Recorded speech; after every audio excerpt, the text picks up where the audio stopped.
നമസ്കാരം. ഗർഭകാലം ആരോഗ്യകരമായിരിക്കാൻ എല്ലാവരും ശ്രദ്ധിക്കാറുണ്ട്. ഇതിൽ ഏറ്റവും പ്രധാനമാണ് ഭക്ഷണം. നമുക്കറിയാം, ഗർഭകാലം സമീകൃതാഹാരവും നിർബന്ധമാണ്. അത് കുഞ്ഞിൻ്റെ വളർച്ചയ്ക്കും ആരോഗ്യത്തിനും ഒക്കെ വളരെ സഹായിക്കുന്ന കാര്യമൊക്കെ നമുക്കറിയാം.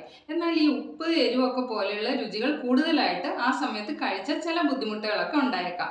സാധാരണയായിട്ട് ഗർഭകാലത്ത് എരിവുള്ള ഭക്ഷണങ്ങളൊക്കെ കഴിക്കാം, കുഴപ്പമില്ല. എങ്കിലും എരിവ് അധികമായിട്ട് കഴിച്ചാൽ നെഞ്ചരിച്ചിൽ, ദഹന പ്രശ്നങ്ങളൊക്കെ ഉണ്ടായേക്കാം.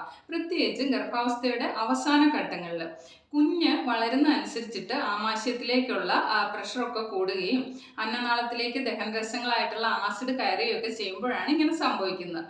ഇത് നിയന്ത്രിക്കാനായിട്ട് ഗർഭിണികൾ ഭക്ഷണം ഇടയ്ക്കിടയ്ക്ക് അല്പാൽപമായി കഴിക്കണം. അതുപോലെ തന്നെ ഭക്ഷണം കഴിച്ചതിന് ശേഷം കിടക്കുന്നത് ഒഴിവാക്കുക. പിന്നെ ഭക്ഷണത്തിന് ശേഷം അല്പനേരം നടക്കുന്നത് നല്ലതാണ്. അതുപോലെ തന്നെ ഈ എരിവുള്ള ഭക്ഷണങ്ങൾ ഗർഭസ്ഥ ശിശുവിനെ ദോഷകരമായി ബാധിക്കുമെന്ന് തെളിവുകളൊന്നുമില്ല.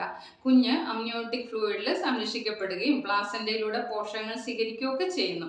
എങ്കിലും ഗർഭകാലത്തെ ഭക്ഷണക്രമം പിന്നീടുള്ള ജീവിതത്തിൽ കുട്ടിയുടെ ഇഷ്ടങ്ങളെയൊക്കെ ബാധിക്കുമെന്നും പറയപ്പെടുന്നു. അതുകൊണ്ടാണ് ഭക്ഷണത്തിന്റെ രുചിയും ഗുണമൊക്കെ ഈ സമയം ശ്രദ്ധിക്കണമെന്ന് പറയുന്നത്.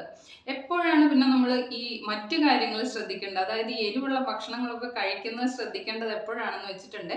ഈ എരിവുള്ള ഭക്ഷണങ്ങൾ കഴിച്ചതിന് ശേഷം കടുത്ത നെഞ്ചരിച്ചിലോ ദഹന പ്രശ്നങ്ങളോ ഒക്കെ അനുഭവപ്പെടുകയാണെങ്കിൽ അത് കുറയ്ക്കുന്നതാണ് നല്ലത്.